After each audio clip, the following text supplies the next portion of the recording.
Salam jumpa kembali di Jejak Papua Channel. Konflik di Papua yang telah berumur puluhan tahun ini oleh Lembaga Ilmu Pengetahuan Indonesia atau LIPI terkait dengan 4 masalah pokok. Pertama, status politik dan sejarah integrasi.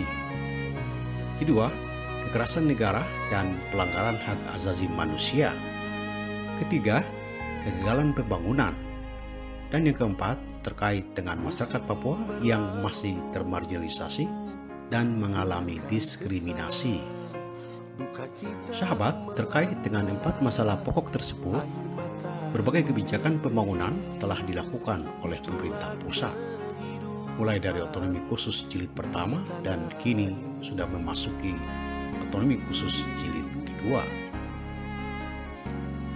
Namun eskalasi konflik Papua bahkan terus meningkat beberapa tahun terakhir ini.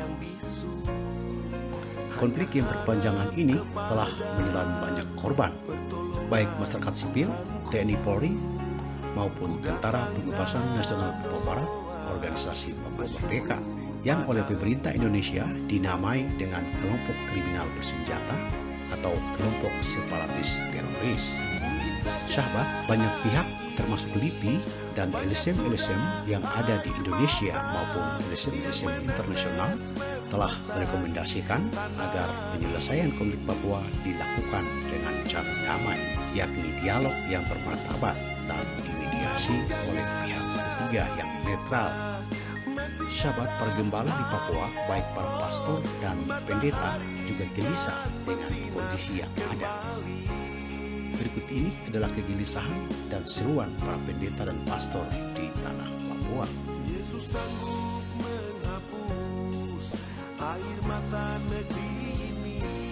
Ku tidak tahu malu, Pak. Orang pemilik tanah duduk menonton engkau kapling-kapling tanah mereka, lalu engkau menjual. Ini keterlaluan. Engkau ambil lagi kursi DPR. Tidak boleh ada yang jual tanah. Kepala-kepala desa yang suka jual tanah terkutuklah mereka. Semoga mereka mati pelan-pelan bersama dengan tanah itu dan masuk di bawah tanah. Tanah ini sudah menjadi situs kekerasan. Kita tidak ada harapan orang Papua dengan bangsa Indonesia. Mimbar harus berdoa untuk Papua merdeka. Harus.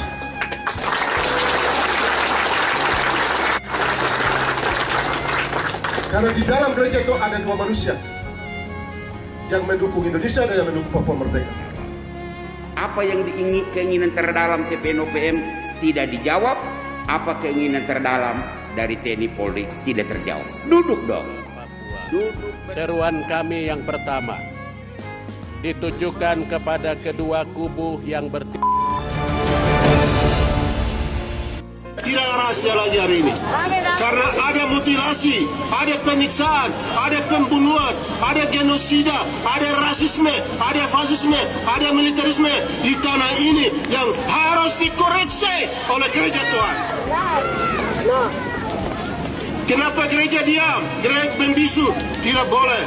Gereja salib harus membebaskan orang. Salib Kristus harus memberikan penerangan, kedamaian.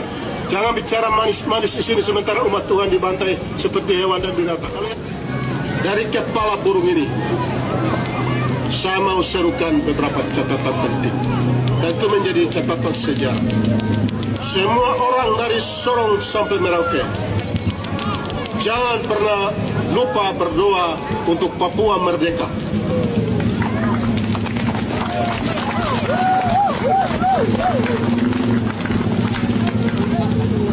Saya sebagai pemimpin gereja kasih tahu ini, perjuangan Papua merdeka itu bukan hal baru. Itu sebelum saya lahir orang juga berjuang. Itu menyangkut ideologi. Sehingga gereja harus berbicara itu. Tidak boleh takut. Karena saya mau sampaikan, Tuhan Allah tidak melarang Papua merdeka. Alkitab tidak melarang Papua merdeka. Gereja tidak melarang Papua merdeka.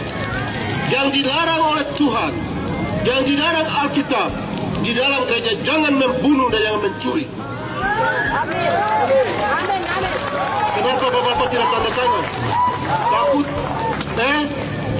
Para penghadiri kenapa takut? Gereja bilang jangan membunuh, jangan mencuri, pencurian di mana-mana, pembunuhan di mana-mana. Papua Merdeka tidak membunuh orang, Pak. Kenapa tidak pernah berbicara di mimbar? Yang kedua, silakan berdoa NKRI harga mati dan Papua Merdeka harga mati di mimbar. Ini saya pesan dari tanah di sini. Kalau ada pendeta yang tidak khotbah itu kasih turun dari mimbar. Itu pendeta model apa itu? Pendeta tidak mengerti firman Allah. Pendeta tidak mengerti tentang keadilan, kebenaran, kedamaian, martabat dan harkat kemanusiaan. Karena Alkitab berbicara tentang manusia.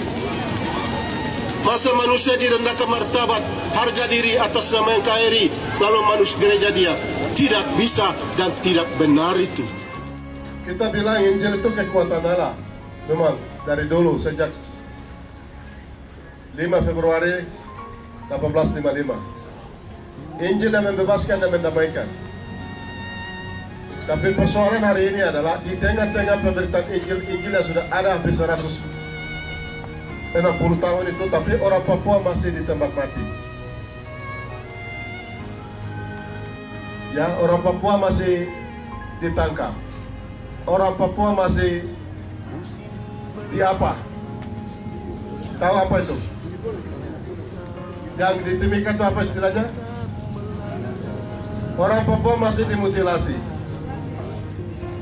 Orang Papua masih ada di pengungsian, di atas tanah dan negeri mereka sendiri. Injil apa ini? Injil yang salah atau manusia yang salah terjemahkan Injil ini? Alkitab yang salah atau para pendeta, ketua sinode, presiden yang salah? Atau siapa yang salah? Kalau Injil itu kekuatan Allah, membebaskan dan mendamaikan dan menguatkan dan menyatakan kebenaran Allah. Mari kita mengubah paradigma gereja Tuhan hari ini. Di tengah-tengah Injil itu orang Papua dikasih nama stigma separatis, makar, OPM, KKB, lalu yang paling kejam adalah teroris. Injil ada di mana? Gereja ada di mana? Ini pertanyaannya. Ketakutan ada pada kita semua. Dalam khotbah doa di mimbar-mimbar begini, Tuhan Allah memberkati pemerintah kami dari pusat Joko Widodo sampai pemerintahan di kampung-kampung desa terkecil. Tapi di mimbar yang sama mengabaikan, tidak berdoa, tapi Tuhan ini berdoa untuk Papua Merdeka. Dari mana? Tidak pernah berdoa di mimbar apa ini? Ini gereja apa ini? Gereja Baptis saya kasih tahu.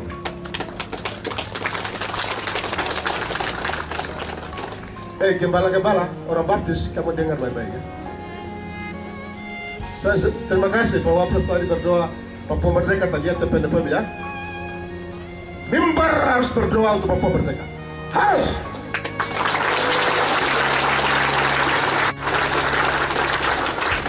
Karena di dalam gereja itu ada dua manusia yang mendukung Indonesia dan yang mendukung Papua Merdeka. Perpuluhan juga persembahan juga orang Papua Merdeka juga bawa di dalam, dan juga yang mendukung Indonesia juga ada di dalam. Cuma masa? Oke, kalau gitu saya mau tanya bendahara adakah tidak? Oh, ini perpuluhan yang orang Indonesia, pendukung Indonesia punya, jadi oke. NKRI punya. Oh, ini perpuluhan persembahan dari OPM Perjuangan Papua Merdeka ya kami sisihkan. Begitu kah? Hah? Bagaimana? Hah? Loh, ini bagaimana ini? Halo, saya heran sekali. Heran sekali. Mari mengubah paradigma cara yang salah oleh gereja salah, terutama kamu gereja Baptis ya. Tadi bilang gereja Baptis itu sudah berapa tahun? Hah? 60? kamu sudah tua bangka pegang tongkat begitu baru kamu tidak pernah berdoa untuk Papua merdeka di mimbar. Malah orang berjuang Papua merdeka ini umat yang berjuang, bukan binatang hewan.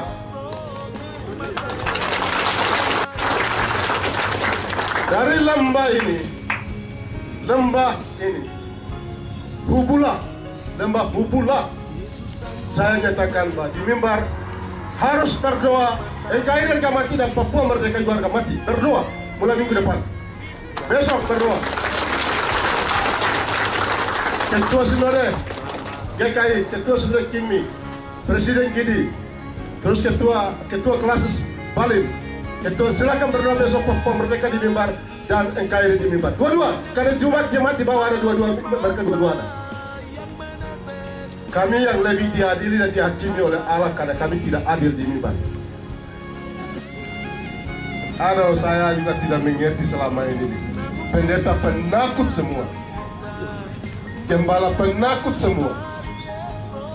Kalau di situ ada tentara yang masuk itu dia hanya hati-hati berdoa, dia takut-takut lagi, dia bilang pura-pura bilang nama Tuhan, tapi Tuhan kasih keberanian bukan ketakutan.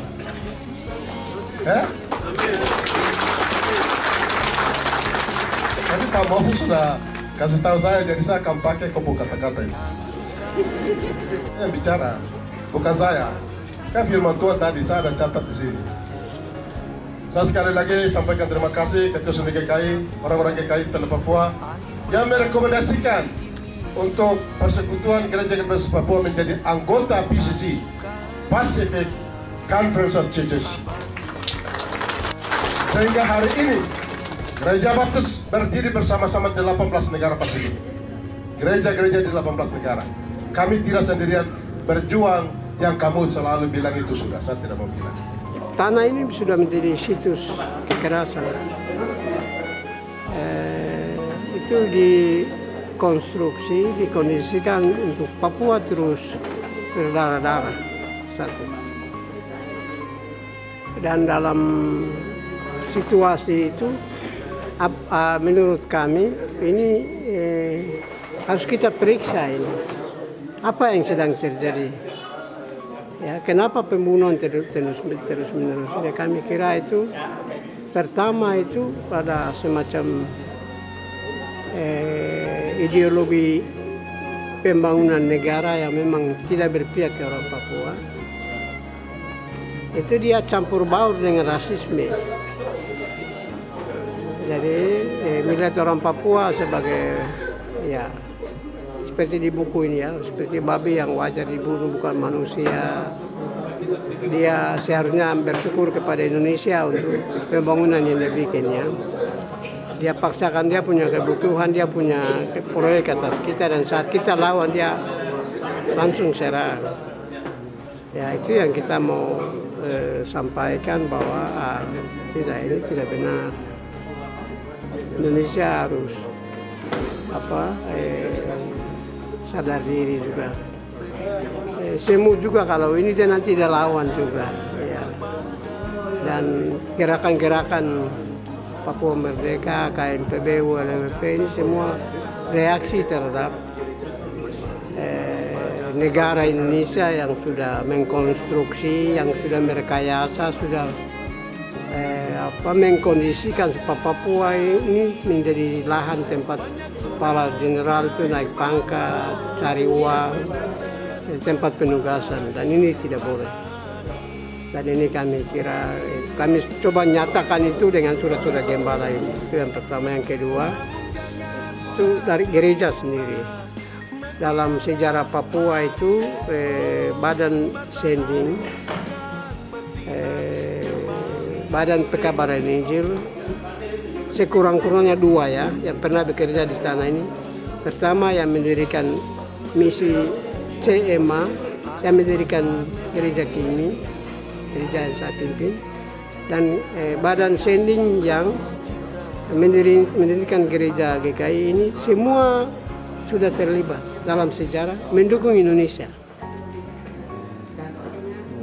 mendukung Papua yang dikondisikan untuk terus-menerus berdarah. Jadi menurut saya Indonesia berharap sepertinya kami gereja-gereja yang dihasilkan oleh dua badan pekabaran Injil yang sudah pernah mendukung orang ini, Indonesia berpikir kami juga harus mendukung orang. Kita bilang tidak, itu tidak benar. Badan pekabaran Injil Barat itu sudah berkolusi, sudah bekerja sama dengan negara yang orang Papua melihat sebagai sistem pikiran modern yang menghabiskan orang Papua, dan kami bilang tidak. Yang ketiga itu penolakan kami terhadap negara yang memposisikan kami gereja sebagai pihak yang harus mendukung dia. Kami bilang tidak. Dan ini buku ini menyatakan merupakan pengungkapan dari penolakan kami tidak. Negara harus bertanggung jawab atas kekerasan negara, baik secara ideologis, yaitu sudah dari awal mengkonstruksi, merumuskan kerangka untuk singkirkan orang Papua, marginalisasikan orang Papua. Barang-barang dengan kebijakan-kebijakannya, dan menurut kami ideologi kerangka pembangunan, kebijakan-kebijakan yang singkirkan orang Papua, ini yang melahirkan OPM. Ini yang meradikalisasi OPM. Sehingga kami gereja berpikir, ya kalau gereja itu kami duga OPM ini, menurut gereja OPM ini adalah hasil atau buah dari satu sejarah interaksi panjang orang Papua yang jadi korban dari semua ideologi, kebijakan pembangunan, kerangka-kerangka, bahasa-bahasa yang menyudutkan Papua, dan orang Papua yang melawan itu. Nah, perlawanan ini yang kebetulan mengkristal menjadi OPM. Yang hari ini kita tahu dalam terakhir melahirkan KNPB, dan puncaknya sudah melahirkan ULMP. Jadi kami ke depan kami berharap negara ini ambil pendekatan yang sama seperti yang dia lakukan dengan GAM Aceh. Hentikan kebiasaan apa yang dia bikin selama 10 tahun terakhir ini. Dia mencap GAM sebagai OPM sebagai ULMP sebagai separatis. Padahal dulu dia tidak mencap GAM sebagai separatis. Kami minta pemerintah juga Indonesia menghentikan stigma KKSB dan KSB sebagai terhadap OPM dan terhadap ULMP, karena sama seperti yang dia lakukan terhadap ULMP dan GAM dan Aceh, GAM. Jadi ya, kami dengan pertemuan ini kami minta supaya ya negara ini dewasa lah, NKRI dewasa lah. Dia anak dari Duga. Sudah 5 tahun mereka tidur di hutan, tapi dia ada di sini. Tepuk tangan untuk dia.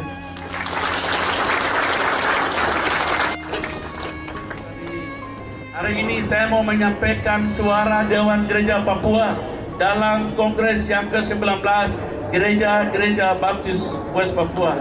Yaitu yang pertama adalah, Bapak Ibu sekalian, kita tidak ada harapan orang Papua dengan bangsa Indonesia.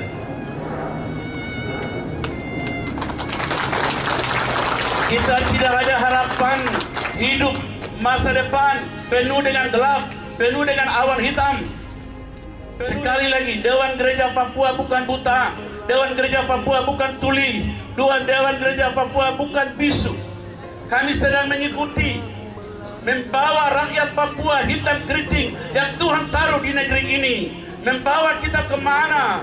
Membawa kita kemakmuran, atau membawa kita malapetaka, atau membawa kita maut. Salah satu bukti hari ini adalah pemekaran provinsi di Papua, termasuk provinsi Kabupaten Jaya. Hari ini ada yang lihat hitam keriting, tetapi 50 tahun akan datang tidak ada lagi hitam keriting. Mengapa? Karena selama ini Dewan Gereja Papua terus berteriak karena non-organik beroperasi di Duga, di Intan Jaya, di Maifrat, di Pegunungan Bintang. Itulah sebabnya sekarang non-organik tidak bisa lagi kirim ke sini, tapi lebih jahat, lebih berbahaya, akan membunuh orang Papua, menghilangkan orang Papua, dan juga akan menguasai kependudukan orang dari luar adalah pemekaran provinsi Papua, yaitu Papua Tengah, Papua Pegunungan. Karena itu gereja wajib berbicara tentang waspada dan bagaimana menjaga umatnya supaya seperti firman Tuhan yang sudah disampaikan, kita berdiri di atas kebenaran firman Tuhan. Di dalam persekutuan gereja-gereja di tanah Papua banyak organisasi, ada PGGP, ada API, ada PIKI, ada juga PCC yang baru dibangun, baru dibentuk organisasi kira-kira belum sampai umur 1 tahun. Mengapa terlalu banyak organisasi yang terbentuk, tetapi Dewan Gereja Papua terbentuk bukan untuk urus hosana haleluya, tapi Dewan Gereja Papua terbentuk untuk menyuarakan yang mereka yang tidak bersuara,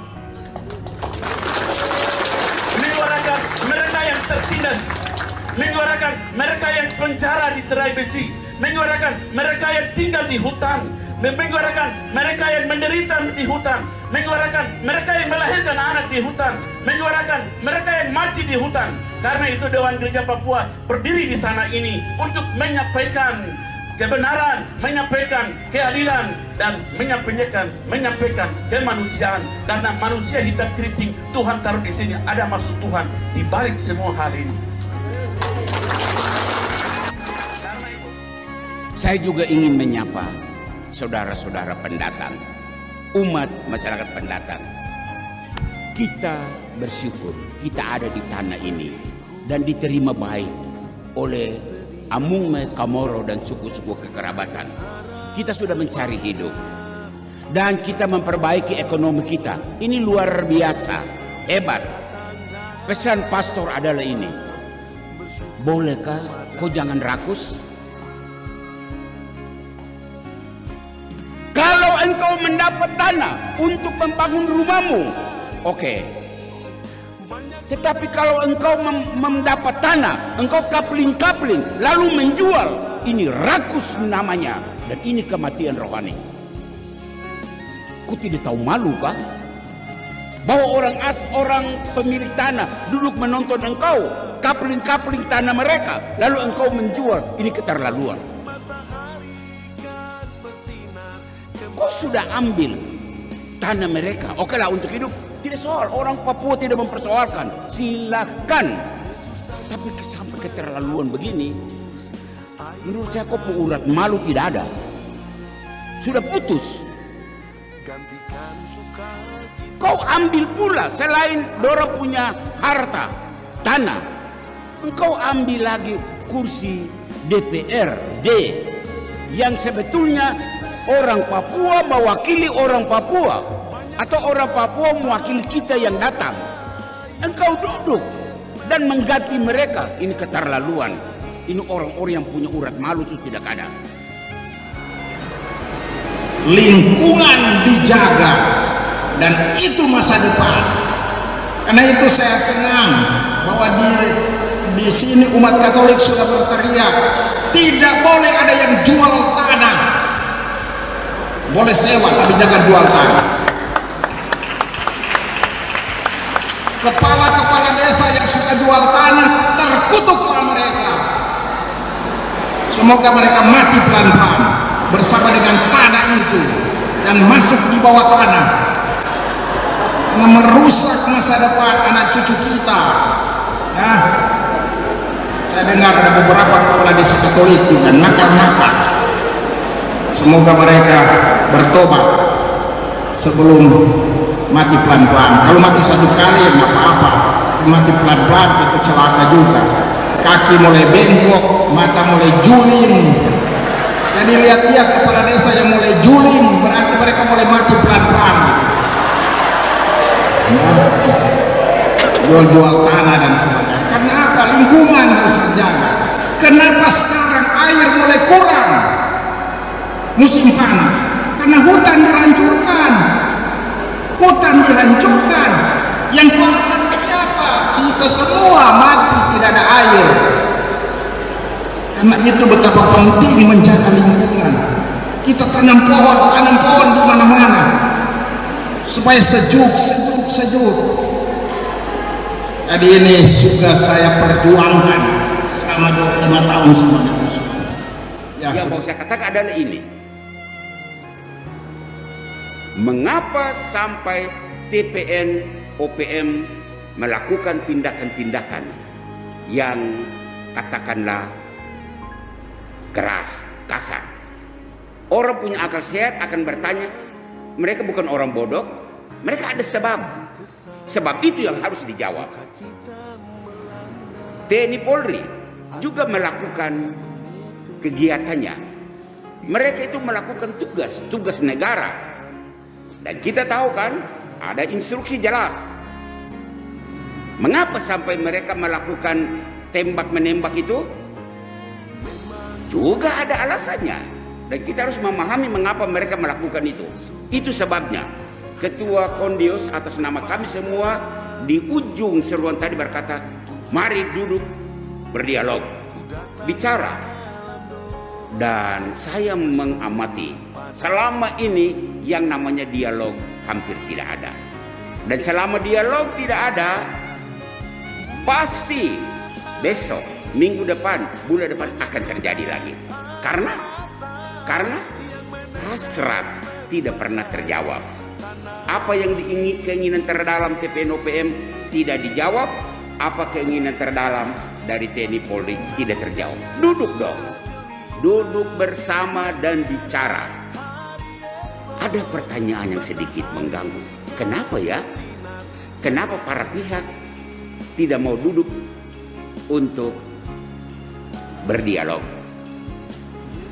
Ada banyak sebab, tapi saya secara pribadi mau mengatakan yang tidak mau berdialog pasti dasarnya tidak kuat. Takut berdialog. Ayolah, mari kita berdialog. Di sana akan jelas siapa berada di titik kebenaran.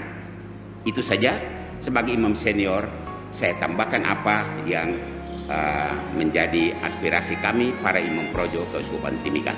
Saya kembalikan. Seruan moral demi keadilan dan kebenaran oleh para pastor Katolik setanah Papua. Seruan kami yang pertama ditujukan kepada kedua kubu yang yakni kubu TNI, Polri, dan kubu TPN OPM.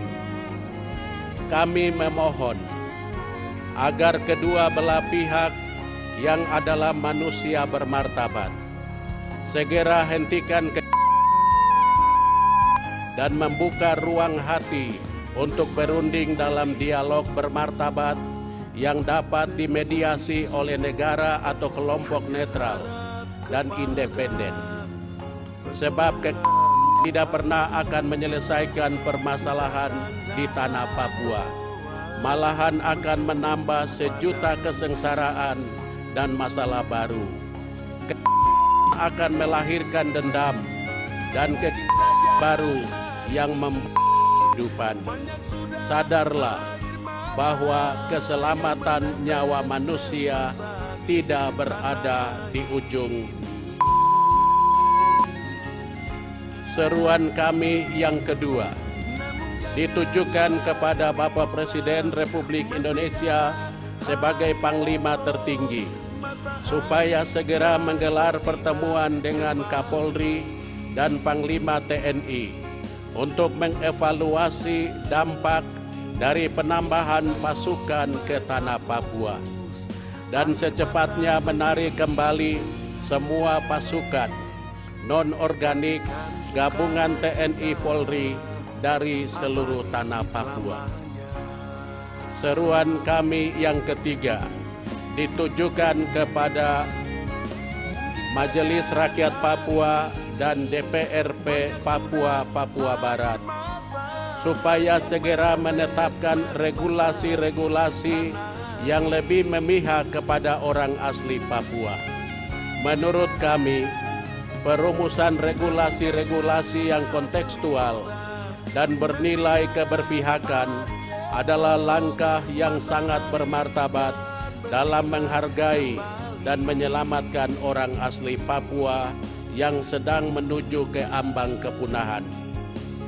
Seruan kami yang keempat ditujukan kepada Bapak Gubernur Papua, Bapak Lukas NMB. Kami mendukung penyataan Administrator Diosesan Keuskupan Timika, Pastor Martin Ekwaibi Kuayo PR, tertanggal 11 Oktober 2020 yang meminta agar Bapak Gubernur mencabut rekomendasi WIUP Blok Wabu di Intan Jaya. Jika benar bahwa Bapak Gubernur Papua yang merekomendasikannya. Sebab Blok Wabu merupakan penyebab konflik, pengungsian masyarakat lokal, dan korban jiwa. Seruan kami yang kelima ditujukan kepada Ketua Konferensi Wali Gereja Indonesia KWI, Bapak Ignatius Kardinal Suharyo dan segenap anggota KWI. Kami para pastor ingin bertanya, mengapa bapak-bapak pimpinan Gereja Katolik Indonesia tidak membahas secara holistik, serius dan tuntas mengenai terlama di tanah Papua dalam rapat tahunan KWI. Ada apa dengan tanah Papua ini? Sekali lagi kami berharap, merindukan, dan memohon agar Bapak Kardinal dan para uskup se-Indonesia jangan tinggal diam atau seakan-akan tidak mau tahu dengan kondisi terlukanya rasa kemanusiaan umat Tuhan di tanah Papua, terutama ras Melanesia yang sedang menuju kepunahan.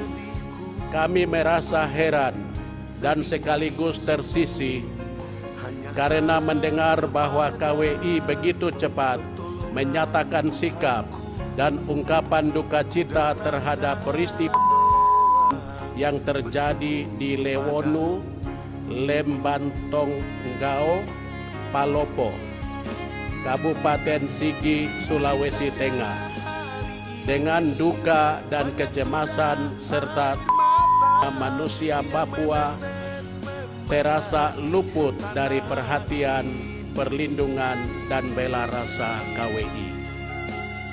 Seruan kami yang keenam ditujukan kepada Konferensi Episkopal Papua yang terdiri dari 4 uskup dan 1 administrator diosesan.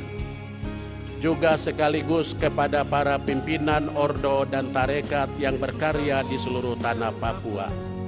Kami para imam se-Papua merindukan sikap yang tegas dan penuh keberpihakan terhadap manusia Papua dan semua orang lain yang ada di tanah Papua ini.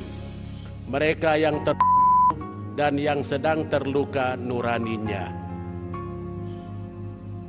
Kami merindukan seorang gembala yang berada di tempat yang paling depan untuk bertindak menyelamatkan umat Tuhan seperti yang telah ditunjukkan oleh almarhum Uskup Herman Muninghoff OFM dan almarhum Uskup John Philip Saklil. Mereka telah mengangkat realita penderitaan hidup umat Tuhan di tanah Papua ini. Tetapi kini terasa seakan semangat perjuangan mereka hilang terkubur bersama jasad mereka yang kaku di dalam liang lahat. Di mana suara para pemimpin kami saat ini untuk menyikapi tragedi kemanusiaan di bumi cendrawasih ini. Seruan kami yang ketujuh ditujukan kepada pemerintah Indonesia dan para investor. Camkanlah bahwa tanah Papua bukan tanah kosong dan tak bertuan. Pemilik tanah Papua adalah orang asli Papua yang juga sekaligus adalah ahli warisnya. Tanah ini sudah dibagi secara jelas kepada pemiliknya, yakni 7 wilayah adat, masing-masing Lapago, Mepago, Haanim, Bomberai, Domberai, Saireri, dan Mamta. Seruan kami yang ke-8 ditujukan kepada kelompok rawan pemicu horizontal, kelompok Nusantara, kelompok KNPB, Barisan Merah Putih, Bintang Kejora, Pro NKRI, dan Pro Papua Merdeka di seluruh tanah Papua. Kita semua adalah insan yang beriman kepada Tuhan Yang Maha Esa dan manusia yang adil dan beradab. Marilah kita menyelesaikan semua masalah di tanah Papua dengan cara-cara yang bermartabat. Camkanlah bahwa ada perbedaan ideologi dan pendapat, tetapi baiklah kita duduk bersama dalam suasana saling menghargai dan menghormati untuk mencari solusi yang tepat demi ketentraman dan kedamaian di tanah Papua ini. Seruan kami yang ke-9 ditujukan kepada para pemimpin pemerintah daerah di seluruh tanah Papua dan Papua Barat, gubernur dan wali kota di dan bupati. Kami sangat mendukung dan mendoakan saudara dalam memimpin pemerintahan di tanah Papua ini. Saudara adalah titipan Tuhan untuk memimpin semua manusia, warga masyarakat di tanah Papua, agar hidup berdampingan secara damai, adil, dan sejahtera.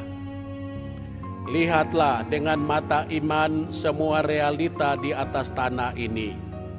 Pimpinlah negeri ini secara independen dan mandiri, berdasarkan nurani yang tulus, tanpa cacat intervensi dan intimidasi dari siapapun, yang hanya akan merusakkan kestabilan, ketentraman, kedamaian, dan keadilan di atas wilayah pemerintahan yang saudara pimpin.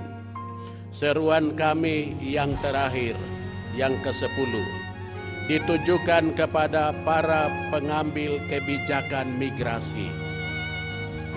Kepada pemerintah pusat dan daerah, kami berharap sambil mengingat apa yang telah dikatakan di atas, bahwa tanah Papua bukanlah tanah kosong dan tak bertuan.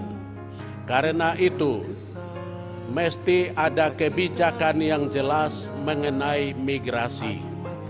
Entah ada upaya pembatasan atau malah dihentikan arus migrasi yang selama ini terjadi secara terstruktur maupun tidak terstruktur ke tanah Papua.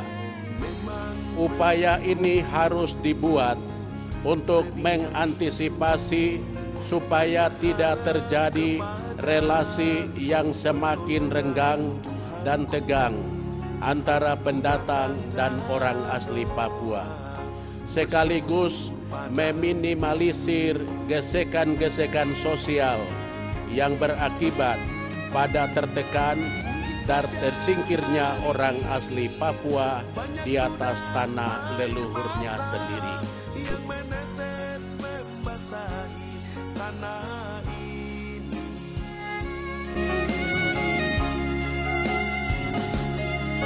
Namun janganlah gelisah, masih ada hari esok, matahari kan bersinar kembali.